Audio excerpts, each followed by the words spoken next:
23 décembre 2009. Ton union avec moi, mon bien-aimé, se réalisera par ma mère immaculée et par les imperceptibles mais continuelles opérations de l'Esprit Saint en ton âme.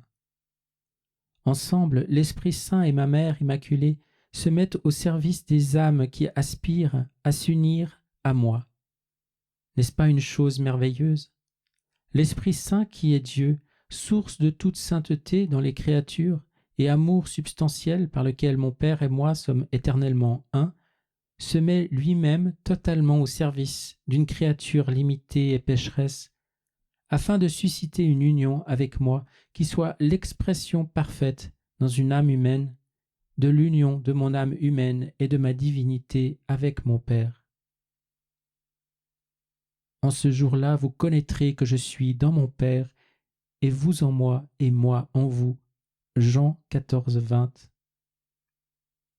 Et dans cette œuvre d'unification d'une âme avec moi, personne ne peut prendre la place de ma très pure et très aimante mère.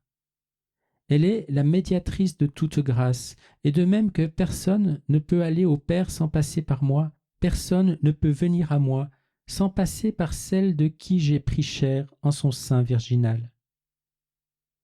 Si seulement était mieux connu le rôle de ma mère et la grandeur de ses œuvres, même maintenant depuis sa place au ciel, il y aurait alors un grand printemps de sainteté dans mon Église, et avant tout parmi mes prêtres, car je lui ai confié chacun d'eux comme à la plus attentive et à la plus compatissante de toutes les mères. Toutes les ressources de son cœur immaculé, plein de grâce, sont au service de son rôle maternel en faveur des âmes de mes prêtres. Les prêtres ont le droit et le privilège de pouvoir appeler ma mère à l'occasion de chaque nécessité, épreuve, échec ou péché, avec la certitude de recevoir d'elle aide et réconfort, miséricorde et guérison, consolation et paix. Trop peu de mes prêtres sont entrés dans la relation d'amour filial et d'intimité sponsale avec ma très sainte mère que je désire pour eux et de laquelle leur sainteté jaillirait comme d'une source pure.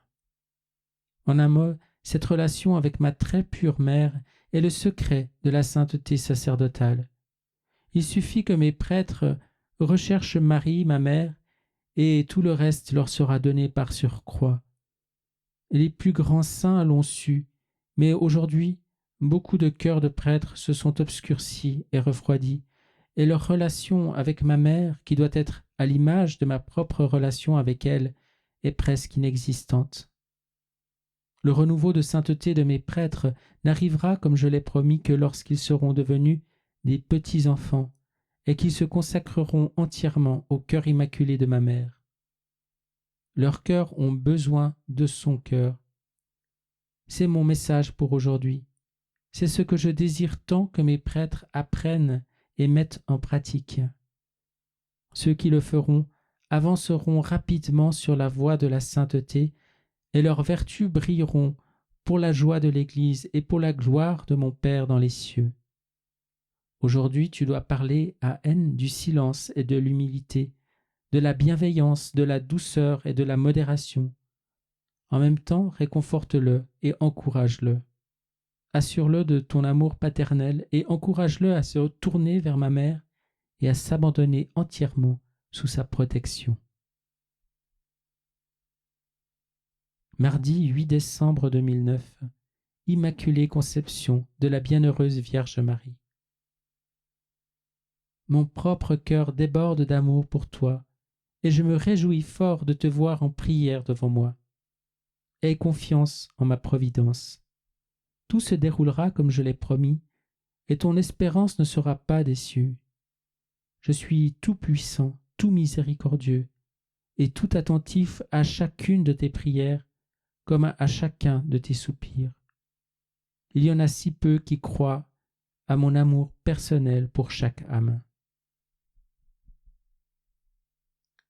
13 décembre 2009, dimanche de Gaudete.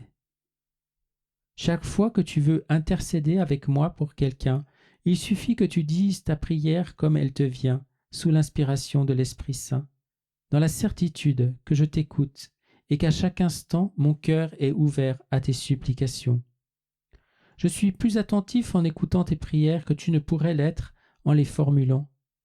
Aie confiance en moi, crois en mon tendre et fidèle amour pour toi. Je suis ton ami, et je t'ai choisi pour être l'ami de mon cœur eucharistique.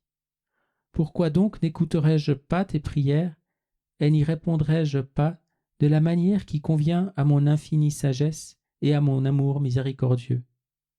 Crois bien que ma réponse à tes prières est toujours la meilleure parmi toutes les réponses possibles, et ne manque jamais de me remercier, déjà au moment de formuler tes intentions, car aucune de tes prières ne reste sans réponse.